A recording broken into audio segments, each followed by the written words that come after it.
Shirley Jackson's The Lottery is a terrific example of mid-20th century short story writing. About 100 or so years into the evolution of the genre, the short story had really become quite a little masterpiece on its own in terms of a form. And she showed a remarkable use of its conventions and what you can do with it. That very compressed, those very compressed parameters in which she can express something, where the tightness of it gives you an opportunity to be somewhat explosive. And also, because it was playing in magazines, it gives her an opportunity to particularly go after a more popular crowd than perhaps a book reading public might be. It was published in the New Yorker, I believe, in 1948. And while the New Yorker, sure, it has a relatively highbrow magazine audience, it is still a magazine, and it's appealing to a fairly broad populace, especially back in the middle of the century. And she does a lot of interesting things with this that makes it a popular hit in high school curricula. Teachers love this because it's got the big shock at the end, and it's a fun story. Well, you know, it's a horror story, but it's fun. It is a horror story. It is very tied into the tradition of American Gothicism, which of course links back to English Gothicism and even German Gothicism, but it's that sense of something twisted in the human psyche and in the broader culture that is a horror just lurking underneath what might be a very placid and friendly surface. It's a horror story. It's a ghost story in its way. The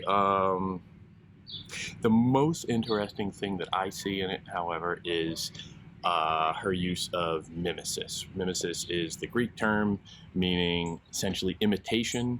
It's a way of indicating a kind of verisimilitude, a use of real, seemingly real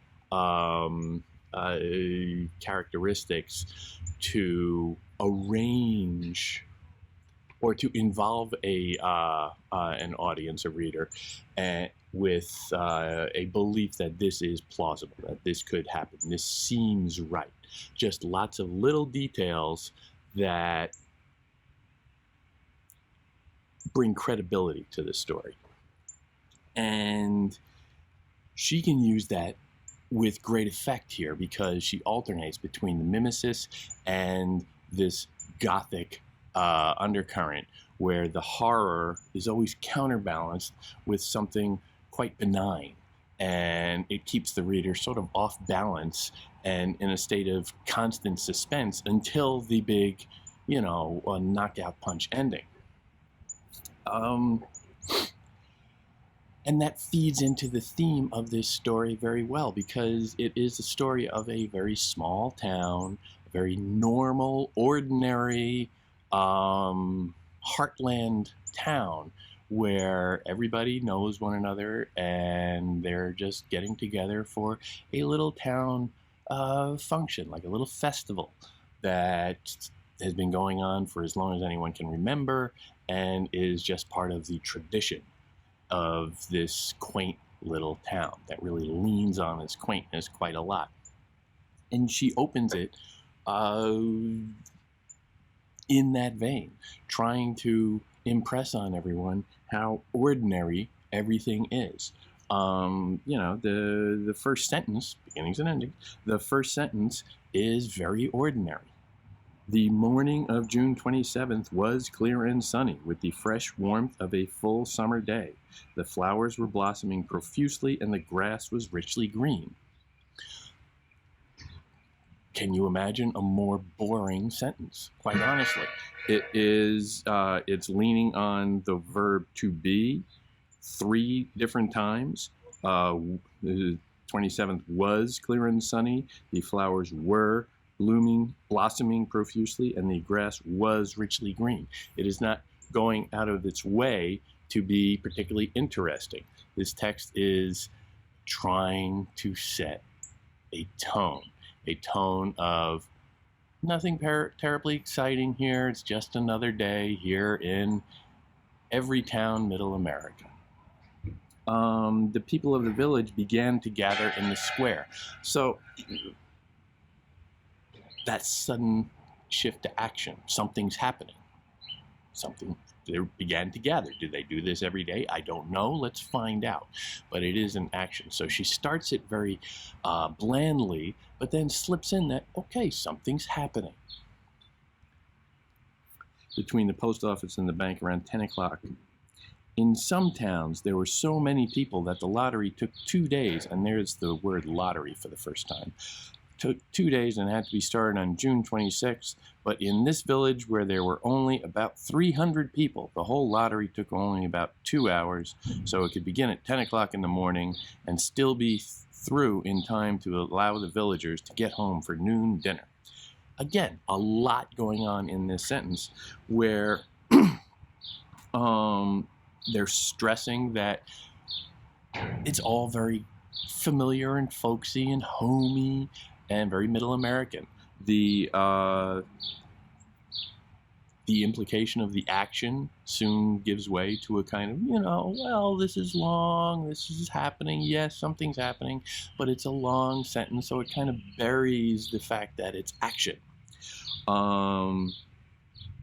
Between the post office and the bank around 10 o'clock. Very little specific details that will help orient the reader. Oh, the post office, everybody knows where that is, and the bank, and everybody knows where that is, and they're getting an image of a small town square, a little village square, with, everybody knows where the bank is. It's only going to be one, and the post office, and it's okay, you get a sense of this is a gathering place for this community. And then they give you a sense of how big this community is. Again, setting the stage, giving an idea of the perspective and what everybody should expect. But in some towns, there were so many people that the lottery took 2 days.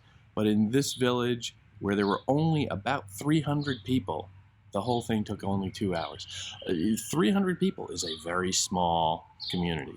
And you read that, especially the relatively sophisticated crowd of the New Yorkers saying, 300, I got that living in my building. It's very provincial. It's very, small town USA. But this is getting layered on, reminding people that this is very ordinary, nothing out of the ordinary going on here, and the little details start to accrue. The mention of the bank and the post office, very specific, and then just that little phrase that it ends on, beginnings and endings, allow the villagers to get home for noon dinner. That's a provincial colloquialism. That's a term. Whereas in contemporary American parlance, you might think, well, the middle meal of the day is lunch. Everybody knows that. But in certain quadrants of the world, in certain quadrants of this country, dinner is the middle meal of the day, usually the largest meal. And then supper is what you have at night, where perhaps most of the country would now reference that as dinner. My mom grew up on a farm, and she always said that, it was known that you have breakfast in the morning, and you have dinner in the middle of the day, and you have supper at night. And dinner had to be very elaborate because you had to feed all the farmhands. So that little clue is just throwing out, okay, this perspective is very small. This town is very small, and it gives you an idea of just how out of the mainstream they are, or out of the broader contemporary culture they are. And then you get this really cute little paragraph that is sort of charming at first because it shows all the kids. And, who doesn't like kids? The children assembled first, of course, just like, oh, well, we all know this, because that, just by saying, of course, you're giving, the writer is throwing her arms around you and saying, well, of course, we know that, which settles the reader in a little bit more. Oh, yeah, of course, that's the kids. Kids do these things. School was recently over for the summer. Universal perspective. Everybody knows what kids are like when school just lets out. And the feeling of liberty sat uneasily on most of them, which is a curious little sentence. The feeling of liberty sat uneasy on most of them. They tended to gather together quietly for a while before they broke into boisterous play. Interesting little characterization of humanity there. In miniature, for children, oh, of course, it just means that kids do this, but it's mentioned, and it's the first thing mentioned, really, about them. Curious. Why would the writer say that? And their talk was still of classroom and the teacher, of books and reprimands, and everybody's going, oh, yeah, well, school book, blah, blah, blah, blah, blah. Bobby Martin had already stuffed his pockets full of stones. That's curious.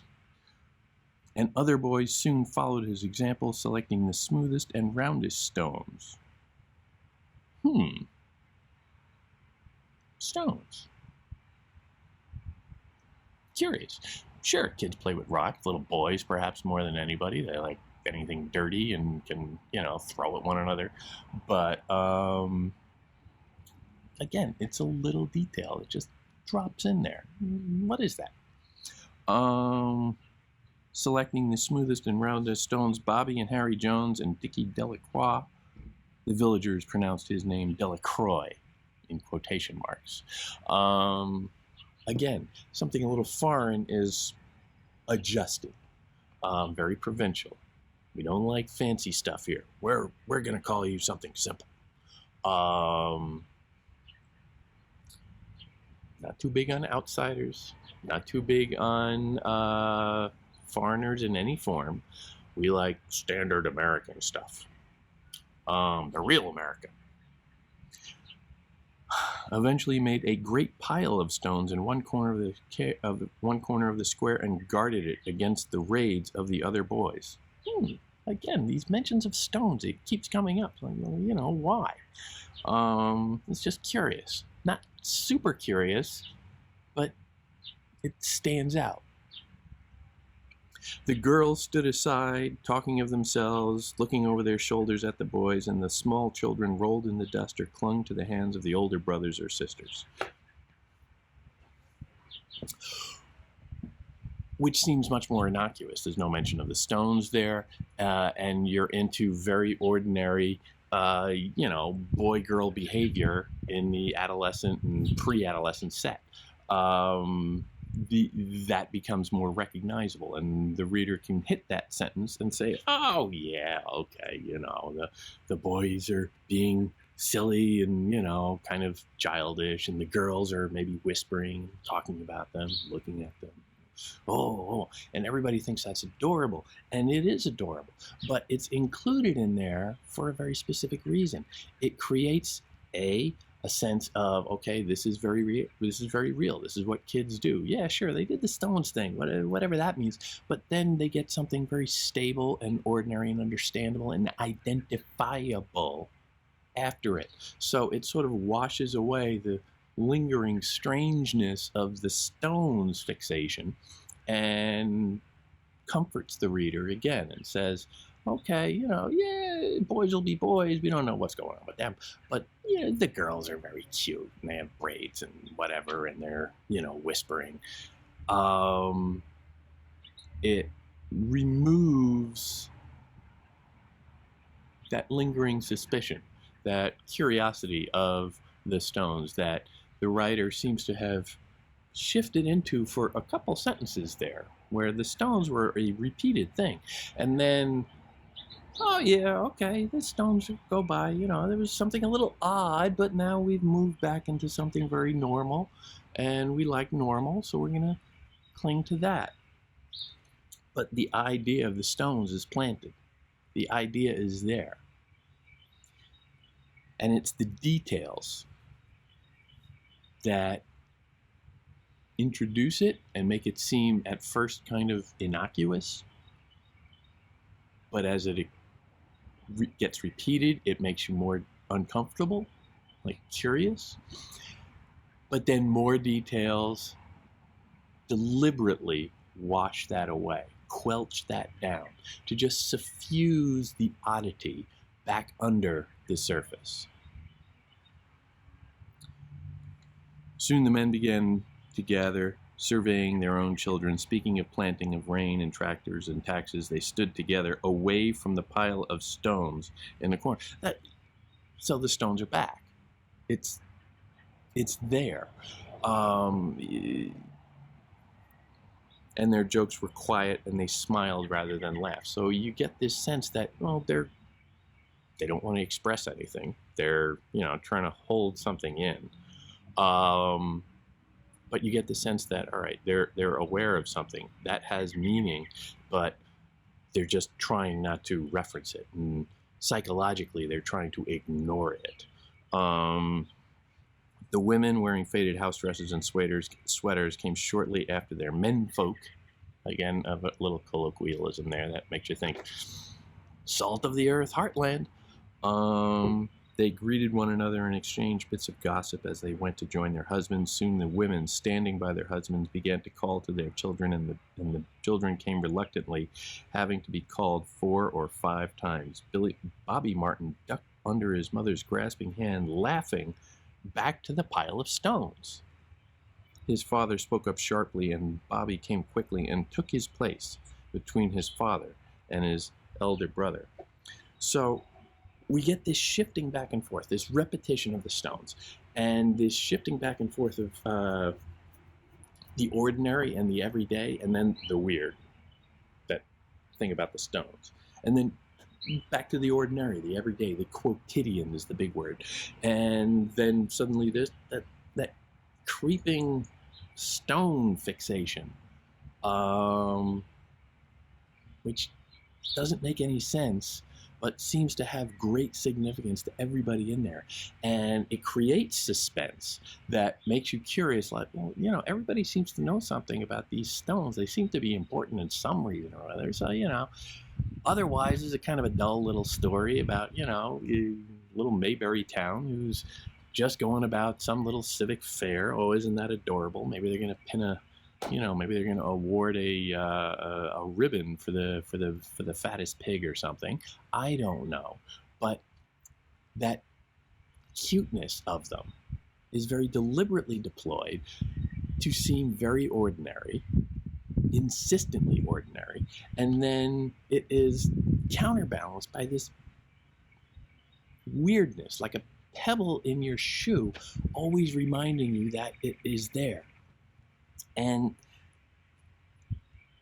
the whole story works on that idea. Soon thereafter, the very next paragraph after that, well, you get that last sentence where you get the sense of the little boy is told to come and, leave that alone and come over here. So he has to take his place, as they say, took his place between his father and his oldest brother. So that sense of his place, this is proper, this is propriety, this is how we do things here. So you get the sense of, he's instinctively drawn to the stones and whatever that is. But no, well, okay, well, I'm going to straighten up and I'm going to do what I have to do right now. Now I'm going to play my role. Interesting dynamic. I'm not sure what that's doing, but it is causing me to read on. And the very next paragraph introduces the next thing besides the stones. The stones have been mentioned several times at this point, and then they just sort of fade away a little because they have a new focus, a new oddity, and that is the black box. And you get introduced to this Mr. Summers walks in. He was a round-faced, jovial man and ran the coal business. Ah, isn't he just adorable? And people were sorry to him because he had no children and his wife was a scold. Leaving that alone. When he arrived in the square carrying the black box, introduced in a subordinate clause there, he just happened to be carrying the black box, not a black wooden box, but the black wooden box. And that definite article definitely stands out. And that black box controls the next several paragraphs where it's just mentioned again and again and again. And it's there. It is a detail. It is a mimetic fact within that scene that they're painting, but they keep coming back to it for no apparent reason. It just sort of pops in. They reference it many different times in many different contexts, but it's made extraordinary, an ordinary object made extraordinary through its repetition. So it might be just part of the scene, but the fact that it is referenced so continually, you get the sense that it's more than just part of the scene, because you're starting to get, if you really watch it and see how it pops up and commands and controls every paragraph in the middle of this story, you get a sense that, okay, this isn't so ordinary. It seems to be an adorable portrait of small town life, and in many ways it is, but it is also extraordinarily controlled, extraordinarily focused, and these aren't just happy little casual chit-chatty details that somebody's painting an adorable Norman Rockwell scene of this place, but they are very specific details, controlled and deployed in very strategic ways, so that the hominess, the everyday quality of this little town square and a community coming together and everybody knows one another's name and they're joking about one another, is always anchored or counterbalanced by something really disturbing and unnerving that we just don't know what that is just yet. And that controls the entire centerpiece of the story. You get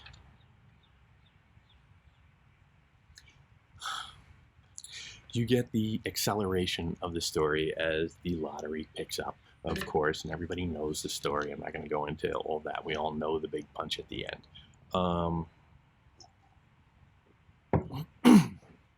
You get the little details, the little small town details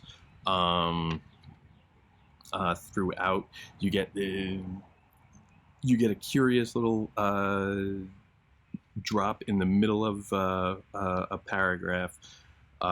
Chips of wood, when they were talking about the box and how they used to conduct this lottery, the history of it. It has a long tradition that is seemingly fallen away.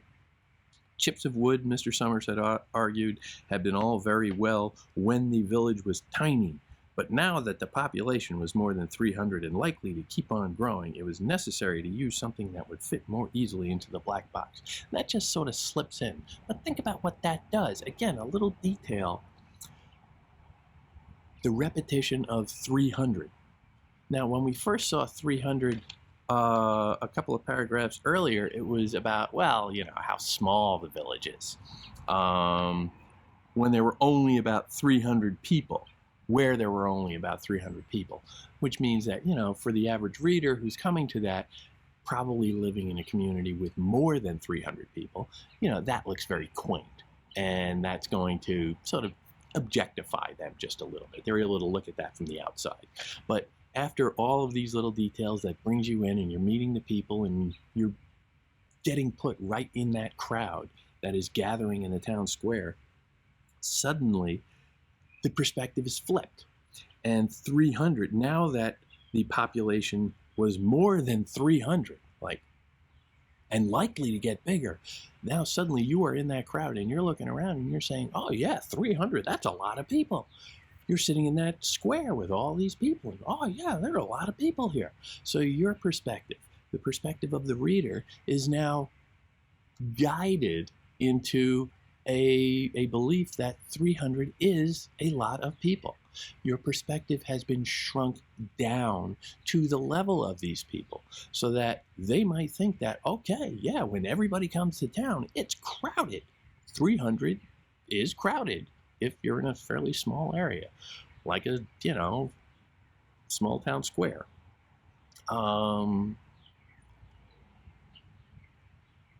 But through these details, through these little dropped details, seemingly harmless and seemingly casual and homey, some sleight of hand is being exercised. You are being told that at the beginning, 300 is small. Now 300, wow, that's an awful lot. We gotta take that into account. Now that the population was more than 300 and likely to keep on growing, it was necessary to use something that would fit more easily into the black box. And this is how they're changing how they do the lottery, whether you write it on a piece of paper or on a little shaving of wood. Presumably when a little village out in the middle of wherever first got started, paper was hard to come by, so you use a little wood shaving, and there you go. But again, a homey detail, artfully placed, specifically, deliberately placed, keeps things a little bit weird. It's just ushering the reader through this story and doing things that the reader just doesn't understand or is not aware of at the time. Of course, the little details of, well, we need, when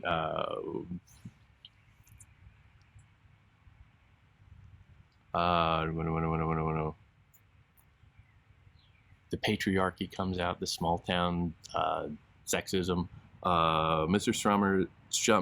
Summers consulted his list. Clyde Dunbar, he said. That's right, he broke his leg, hasn't he? Who's drawing for him? Me, I guess, a woman said. And Mr. Summers turned to look at her. Wife draws for her husband, Mr. Summers says. Don't you have a grown boy to do it for you, Janie? First of all, Janie is a little infantilizing. Maybe it's a nickname.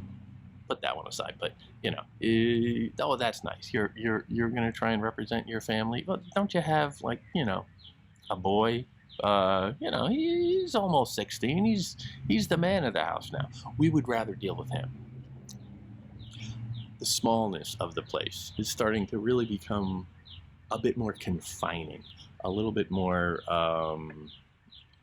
squelching, claustrophobic even.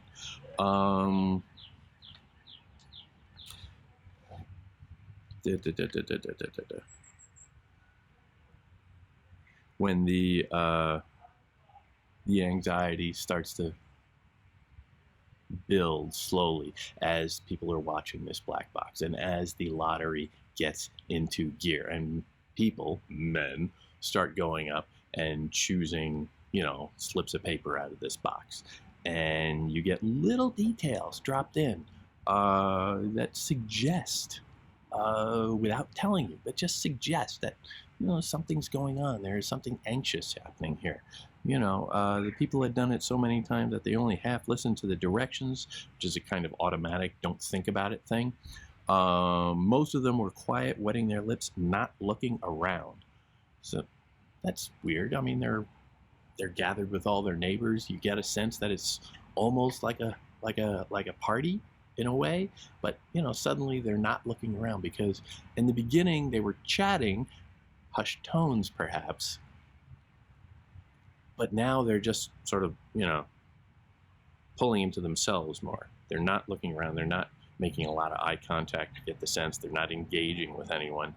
The chatter is minimized, and in fact you get a couple of as the names start to call out, some of the women start to chat, and again you get people talk. The women, they've been locked up in the kitchen all day, so of course you get them together and they're going to start yapping.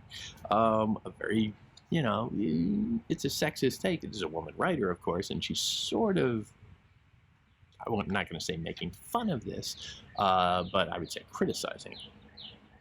Seems like there's no time at all between lotteries anymore, Mrs. Delacroix said to Mrs. Graves in the back row.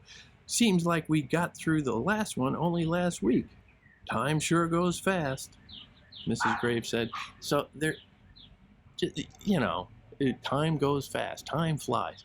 It's a cliche, and they're just talking to hear themselves talk, to try and deal with the tension, to try and let out a little anxiety, but the tension means nothing. It is just a surface, or the talk means nothing. It's just a surface. The words themselves are cliches. You know, oh wow, you know, time flies. They mean nothing. It's hollow communication. It is something that it's just words that have no meaning, that are empty. But they suggest that, well, somebody who is putting forth that maybe wants to appear casual when there is something very deeply anxious going on underneath the surface. And of course, you get the criticism of the old man. Old man Warner. When you gotta, you know, the minute he's introduced as Old Man Warner, you get this image in your head. But he is the voice of, you know, back in my day, we took these things seriously. We, you know, whenever you get a character who does back in my day, it's, you know who that is. It's another cliche character, to be perfectly honest. And he's the one who bemoans that, well, you know, things are different now. We're not doing it the right way. We used to have a set tradition for how we go about this. And he's always griping. Old men gripe. We're complainers. And he himself has a pet cliche that he likes to pull out. You know, lottery in June, corn be heavy soon. Another cliche, another empty little word nugget that suggests nothing. But he's just clinging to this idea of the tradition. And you get the names called, and of course, Hutchinson comes up. And this is a woman who had been running in. At first, she ran in kind of in the middle after it had almost gotten started. She was not quite late, but, you know, later than she should have been. And it's curious, and she has that little line, you know, Clayton forgot what day it was. She comes in sort of out of breath. Oh, I forgot. I thought my old man was out chopping wood in the back. And you get the sense that this is probably a lie. Maybe she didn't want to come. Maybe she had a sense, you know, a bad feeling about this. Maybe she was just sitting at home, you know, wondering, questioning the tradition. Something that made her not want to go, perhaps, and made her lag behind a little. But then, of course, she went and she caught up, and she comes in, and again, she utters some little chit-chat about it, which is all just about masking inner turmoil. But, of course, her family is the one that gets picked. Now, we still don't know what this means. We're still like, oh, okay, they won the lottery. And again, we're still all sort of working on the idea of, well, a lottery, it's a good thing. You know, you win. Who doesn't like winning?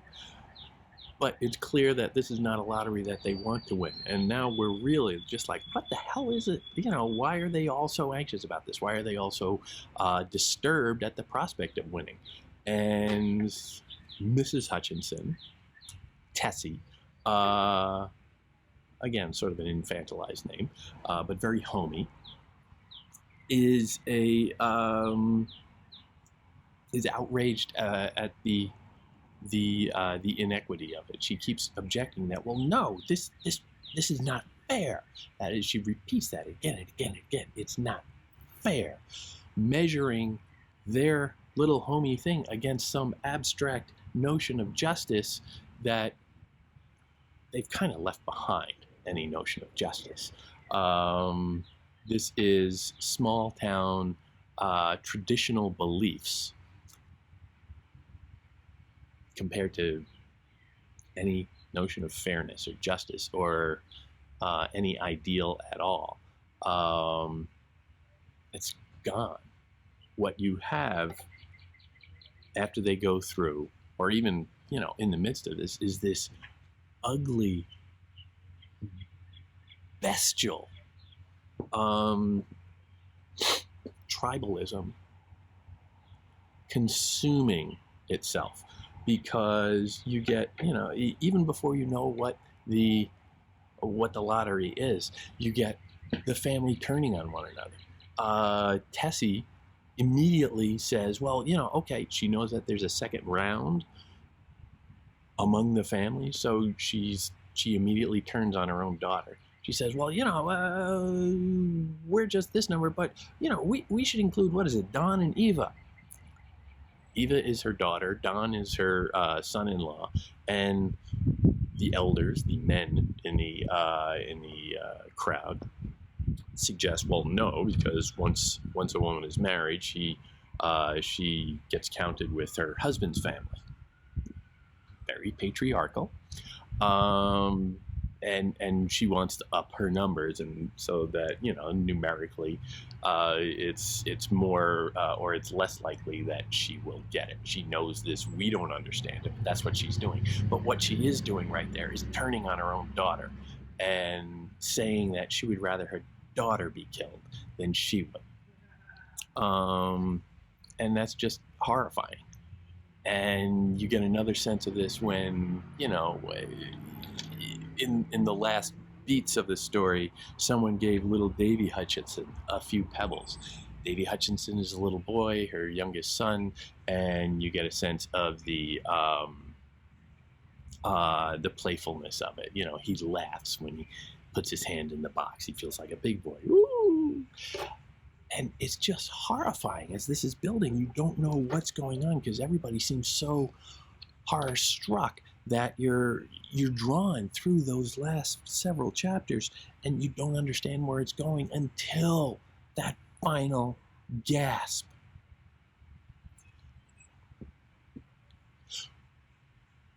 And it is all about that. All the hominess has been stripped away. All that surface propriety of small town Americana, all of that adorable, patriarchal, old time small town life gets stripped away, and you see this animalistic nature, this primal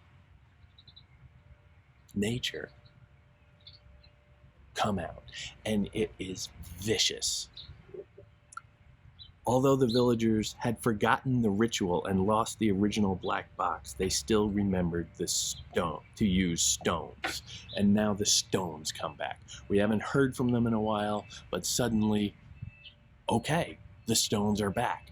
We were focusing on the black box, but now the black box is sort of secondary. We don't really care anymore. Now it's all about the stones. The stones come back, and suddenly they've got real power because now we're really amped up. We're really terrified, and there's something like, oh yeah, that was there. I should have seen that to begin with. Something's going on with those stones. I knew something was wrong. What is it? What is it? What is it? And you're scurrying through those last paragraphs like, what's happening? And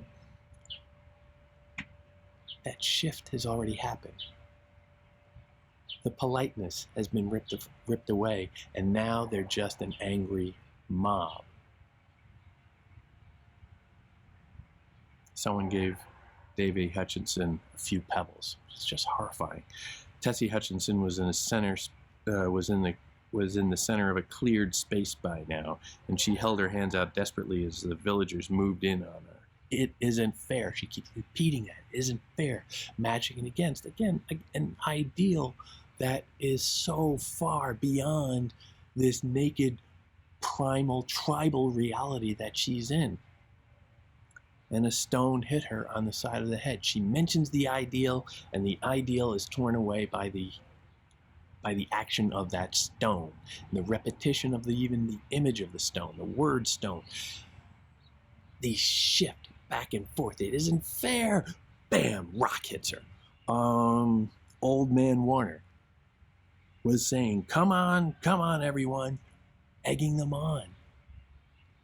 Steve Adams, all these names have been dropped throughout, and they seem so cute and homey, like everybody knows your name.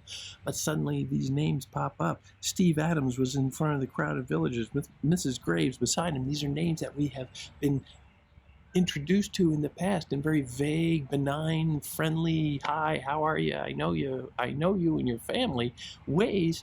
But now they're just released, and they're just these empty cliches of names because they're no longer so adorable as human beings. Now they're just vicious animals.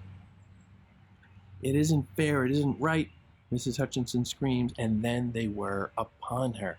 Again, the contrast between the ideal and the horror lurking underneath, and that enormous tension between them, and that last phrase, and then they were upon her.